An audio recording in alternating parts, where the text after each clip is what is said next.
उत्तर प्रदेश के मैनपुरी जिले में कथित बैंक घोटाले के मामले में कोर्ट के आदेश पर सागा ग्रुप के संचालक, उसकी पत्नी और मशहूर फिल्म अभिनेता श्रेयस तलपड़े सहित 12 लोगों के खिलाफ मुकदमा दर्ज किया गया है। आरोप है कि महाराष्ट्र के सागर ग्रुप द्वारा प्रदेश समेत देश के विभिन्न राज्यों में संचालित LUCC बैंक की शाखाओं के माध्यम से करोड़ों रुपए की धोखाधड़ी की गई है। पुलिस ने मामला दर्ज कर जांच तेज कर दी है। जानकारी के अनुसार मैनपुरी जनपद के कस्बा भोगांव के मोहल्ला मिश्राना निवासी समेत 14 लोगों ने न्यायालय में प्रार्थना पत्र देकर शिकायत दर्ज कराई थी। पीड़ितों का आरोप है कि सागर ग्रुप के संचालक समीर अग्रवाल और उनकी पत्नी सानिया अग्रवाल निवासी नवी मुंबई द्वारा संचालित LUCC बैंक की शाखा वर्ष 2015 में मैनपुरी में खोली गई थी। बैंक में सैकड़ों लोगों ने निवेश किया, लेकिन जमा धनराशि वापस मांगने पर आरोपियों ने रकम लौटाने से इनकार कर दिया। पीड़ितों के अनुसार दबाव बनाने पर आरोपियों ने उन्हें झूठे मुकदमे में फंसाने की धमकी दी और वर्ष 2024 में बैंक शाखा बंद कर फरार हो गए। निवेशकों के पास जमा धनराशि से संबंधित सभी दस्तावेज मौजूद हैं, लेकिन करोड़ों रुपए फंसने से वे आर्थिक संकट में आ गए। शिकायतकर्ताओं का कहना है कि उन्होंने पहले भोगांव पुलिस को तहरीर दी थी, लेकिन कार्रवाई न होने पर न्यायालय की शरण लेनी पड़ी।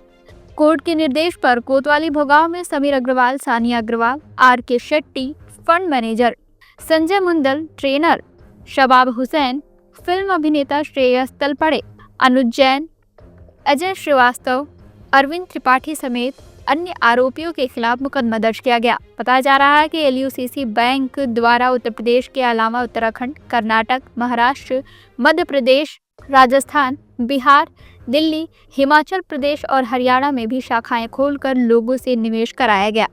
बैंक को भारतीय रिजर्व बैंक और भारत सरकार से संबंध बताकर लोगों का विश्वास जीता गया, जिसके चलते बड़ी संख्या में लोगों ने धन जमा किया। सूत्रों के अनुसार देश भर में LUCC बैंक से जुड़े आरोपियों के खिलाफ अब तक 452 FIR दर्ज हो चुकी है। अकेले मैनपुरी जिले में ही 30 करोड़ रुपए से अधिक की धोखाधड़ी का आरोप है। पुलिस का कहना है कि मामले की गंभीरता से जांच की जा रही है और दोषियों के खिलाफ सख्त कार्रवाई की जाएगी। LUCC बैंक जो है पूरा नाम है the Loni urban multi state thrift and cooperative society. ये एक सागा ग्रुप है, उसके तहत ये चल रही थी। RBI से इसको लाइसेंस मिला था, गवर्नमेंट ऑफ इंडिया से, और इसकी वेबसाइट सचेत जो गवर्नमेंट ने लॉन्च की है। जब मोदी सरकार बनी थी उस टाइम फ्रॉड काफ़ी चला, 1 करोड़ कंपनियां बंद हुई थी। उसी बीच ये वेबसाइट सचेत गवर्नमेंट ने लॉन्च की थी और उसमें टोटल बैंक 1256 है जो पूरे देश में चल रही हैं। चाहे SBI हो, चाहे HDFC, कोई भी बैंक हो, देश का बड़ा बैंक हो, उसी में ये भी 639 नंबर पे ये आती है। उसमें अभी गवर्नमेंट ने ब्लैक लिस्ट नहीं किया है। तो इसको ये देखा और इसको देख के निवेश भी इसमें किया है बहुत सारा। लगभग मेरे परिवार का और मेरा लगभग 60 लाख है। अन्य हमारे जानने वाले हैं, उनके द्वारा भी किया गया मुझे देख के। तो लगभग यानी 1.5 करोड़ रुपया विद इन टेस्ट करके इस तरीके से। तो ये पेमेंट काफ़ी लेट होने लगे थे, तो जगह जगह और भी देश से इस तरीके सूचनाएं हुई, काफ़ी जांच हुई। तो ये कहा गया कि अभी जांच चल रही, गवर्नमेंट की जांच है, उनका प्रोसेस चलता है। तो इसको देख के हम लोग वेट कर रहे थे। बहुत सारे लोग हैं मैनपुरी जनपद के, वो भी वेट कर रहे थे जिनका निवेश है। और उसके बाद में जब हम लोगों का प्रेशर बढ़ा, थोड़ा पैसे के लिए टाइम भी ओवर हो रहा था, जब पेमेंट नहीं मिला तो हम लोगों ने फिर जब ज़्यादा दबाव बनाया, जो अधिकारी थे उनसे ही बात की, फिर उन्होंने नंबर बंद हो गए। उसके बाद में 24 नवंबर 2024 को सब पूरी तरीके से LUCC का बंद हो गया और जो ATM वगैरह थे उसमें भी कैश खत्म हो गया।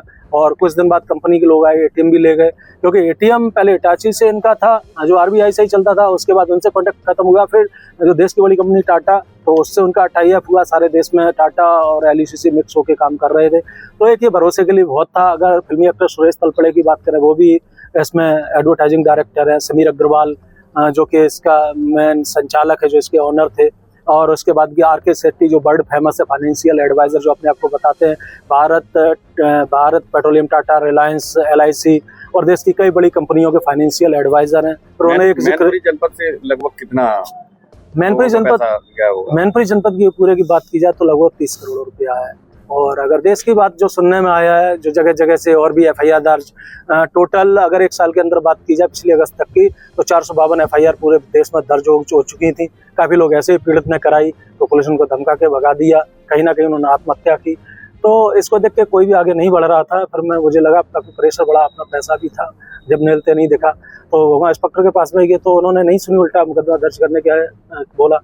फिर उसके बाद में हम लोग जिलाधिकारी से मिले, एक राष्ट्रपति के नाम ज्ञापन भी दिया, 2-2,500 लोगों ने जाके वहाँ पर, और उसके बाद उन्होंने आश्वासन दिया कि पैसा मिलेगा, आप लोग परेशान हो, जांच में दोषी होंगे उनको गिरफ्तार करके भेजा जाएगा। जांच में जो समीर अग्रवाल है वो दुबई भाग गया है, जो शबाबशन कंपनी कलर जो थे वो भी महीने का 3 करोड़ लगभग उनका था, कोर्ट के वो भी लेते थे। FIR दर्ज किया। माननीय न्यायालय में जब दोबारा गए सुनवाई नहीं हो तो वहाँ पूरी बात रखी, उसको डॉक्यूमेंट जो भी थे हमारे LICC वाले वो भी दिए, तो उन्होंने की जांच पड़ताल करके 5 दिसंबर को आदेश भी कर दिया था मुकदमा दर्ज करने के लिए। मगर गोवा इंस्पेक्टर तब भी पता नहीं क्यों रोके बैठे थे, उनसे बात भी हुई। फिर उसके बाद में जब हम लोगों ने फिर कोर्ट गए तो दोबारा फिर उन्होंने 29 जनवरी को मुकदमा दर्ज किया और नहीं बताया कि मुकदमा दर्ज हो गया है थाने पे, वो दबाए रखे। जब फिर उसके बाद में फिर हम लोगों ने गए, काफी लोग की बात की तो उन्होंने बताया मुकदमा दर्ज हो गया। तो इसको मुझे कल मालूम पड़ा था कि मुकदमा दर्ज FIR की कॉपी ली मैंने उनसे, तब ये सारी चीज़ मीडिया में पहुंची। क्या वजह है ये जो महाराष्ट्र जो होगा उसके द्वारा मुकदमा दर्ज नहीं किया गया था, इतना बड़ा क्राइम होने के बाद? उन्होंने इस मामले को इतना बड़ा नहीं लिया था, उनको ये लग रहा था ये कोई छोटा मामला है और ये देश का बड़ा 25,000 करोड़ का जो मामला सामने आया। जांच हुई जगह अन्य राज्यों से हुए, कई मुख्यमंत्री ऐसे हैं जो उन्होंने भी इसकी जांच कराई, उस पूरा मामला सामने निकल के आया। चाहे पुष्कर सिंह धामी हो उत्तराखंड से, उनके भी बयान आए, कई भारत के इधर उत्तर प्रदेश के मंत्री हैं उनके भी बयान आए कि न्याय मिलेगा, सबको न्याय मिलेगा। इस तरीके कर्नाटक सरकार ने भी आश्वासन दिया था, वहाँ के लोगों को पेमेंट गवर्नमेंट करेगी, और इधर मिलते हुए नहीं देखा। जांच आगे बढ़ी है क्या? अभी तो जांच नहीं, जब से मीडिया में चला है, जब से थाना कोतवाली से जो जांच अधिकारी हैं उनके कई फोन आ चुके हैं। क्या है पूछताछ के लिए नोटिस वगैरह जारी किए हैं? अभी तो ये जानकारी हमें नहीं हुई है, हालांकि अभी बोले कि जांच होगी, जो भी दस्तावेज है अपने वो आप दीजिए, जांच बोले। अच्छा, इस कंपनी का जो ओनर है बता रहे कि वो बाहर भाग गया है, समीर अग्रवाल। हाँ, पहले ये लगभग 5 साल पहले की बात कर लें तो पहले हिंदुस्तान में ही अपना ये जो अपना मध्य प्रदेश में उसमें ये इंदौर में इसका ऑफिस था, पूरे भारत का रीजनल ऑफिस गाजियाबाद लोनी में था, जहाँ पे डॉक्यूमेंट सारे रहते थे। और उसके बाद में इन्होंने दुबई ऑफिस शिफ्ट किया, वहाँ से चला रहे थे, 2-2.5 साल चला वहाँ से जाने के बाद बताया कि पैसा लेट हो रहा है, जिन बिजनेसों में पैसा लगा है वहाँ से रिटर्न नहीं हो पा रहा, गवर्नमेंट की भी जांच चली, जो प्रोसेस है उनको पूरा किया जा रहा है। तो इस तरीके से चलता रहा, और जब पैसा नहीं आया तो फिर इन्होंने सॉफ्टवेयर बंद इंडिया में है या बाहर? अभी बात की जाए, जब जांच जैसी हो तो ये जो समीर अग्रवाल उसका पूरा परिवार जो संचालक है तो वो विदेश दुबई भाग गया है। तो उधर हाँ, बड़े अधिकारी उत्तर प्रदेश के वो भी बोले ED और CBI की उसकी जांच चल रही है, और जांच में जो दोषी हैं और एजेंसियां बनाई जा रही हैं जो कि वहाँ से विदेश से लाएंगे, और एक जो शबाबशन थे वो इराक भाग गए। ऐसे जो बड़े बड़े नाम थे ये विदेशों में भाग गए। अच्छा, आप कुछ और भी नाम बता रहे थे एक्टर हैं, आलोकनाथ जैसे कि अमन वर्मा है, सोनू सूद वगैरह, इनकी क्या भूमिका है इसमें? हाँ, ये लोग अगर बात की जाए, जो आलोकनाथ हैं जो फिल्मी एक्टर हैं, तो ये RBI से एक कुछ कानून ऐसे होते हैं, उनको इन्होंने एक वीडियो जारी किया, एक डॉक्यूमेंट्री बनाई थी लोगों मोटिवेशन के लिए। उसमें दिखाते थे RBI से ये लाइसेंस पर सोसाइटी क्यों सुरक्षित है, सोसाइटी में क्यों पैसा लगे, इनमें टैक्स क्यों नहीं लगता, क्यों पैसा सुरक्षित है। इस तरीके से वो पूरा लोगों मोटिवेट उस वीडियो के माध्यम से करते थे। अमन वर्मा की बात की जाए तो ये भी डायरेक्टर थे। जब शुरुआत में मैंने पहली बार 2015 में उधर पैसा जब निवेश किया था तो उस टाइम ये काफ़ी देखते, फिर कार्यक्रमों में कम, फिर सुरेश तलपड़े इसमें नए डायरेक्टर बन के आए, एडवर्टाइजिंग डायरेक्टर। इस तरीके से सोनू सूद भी बाहर जो विदेशों प्रोग्राम होते हैं, वहाँ भी ये काफ़ी प्रोग्राम जो वीडियो हैं अब यूट्यूब पर और सोशल मीडिया पे काफ़ी पड़े हुए हैं। तो इस तरीके से बहुत सारे एक्टर इसमें जुड़े थे, कहीं ना कहीं देश के बड़े चेहरे थे तो विश्वास बढ़ता गया, गवर्नमेंट ऑफ इंडिया से लाइसेंस भी था, तो इस तरीके से लोग भी पैसा पूरे भारत में निवेश कर रहे थे। UGC बैंक के द्वारा करीब अपने ग्राहकों का जो LUC जो बैंक है उसके द्वारा अपने ग्राहकों को कितना रुपया आपके? अगर बात है मैनपुरी का तो 30 करोड़ है, और भारत की अगर बात की जाए तो जो पुलिस जांच में आ रहा है वो 25,000 करोड़। क्या मांगे आप? हमारी यही मांग है कि जो इसमें जो निवेशक हैं मेरे मैनपुरी के, वो हमारा पैसा, और मैनपुरी के जो है बहुत गरीब लोगों का इसमें पैसा जमा है, उनका पैसा मिल जाए, और सभी आस लगाए पूरे भारत में कि पैसा उनको मिले। कहीं किसी की बेटी की शादी रुक रही है तो कोई ऑपरेशन के लिए पैसा इकट्ठा किया था, किसी ने अपनी जमीन के लिए, तो सारा पैसा डूब गया।